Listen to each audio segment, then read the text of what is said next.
नमस्कार मित्रांनो.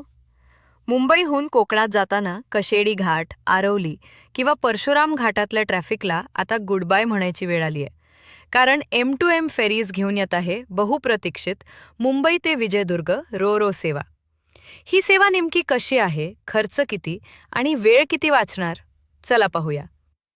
या फेरीचं सर्वात मोठं वैशिष्ट्य म्हणजे तुम्ही तुमची स्वतःची कार, बाईक किंवा अगदी सायकल सुद्धा सोबत नेऊ शकता.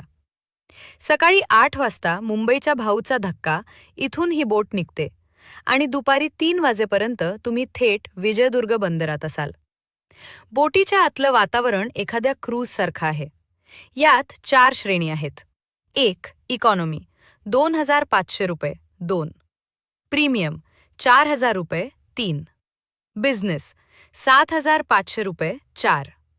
फर्स्ट क्लास 9,000 रुपये. तुमची कार नेण्यासाठी साधारण 6,000 आणि बाईकसाठी 1,000 रुपये खर्च येईल. आतमध्ये बसण्यासाठी आरामदायी सोफे आणि खाण्यापिण्याची सुद्धा उत्तम सोय आहे. तर मग ड्रायव्हिंगचा थकवा नको असेल आणि समुद्राच्या लाटांचा आनंद घेत कोकणात पोचायचं असेल तर ही रो फेरी नक्की ट्राय करा.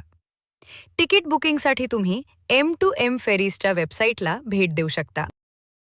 हा व्हिडिओ तुमच्या त्या मित्राला शेअर करा जो नेहमी कोकणात जाण्याचे प्लॅन्स बनवतो आणि आमच्या चॅनलला सबस्क्राईब करा.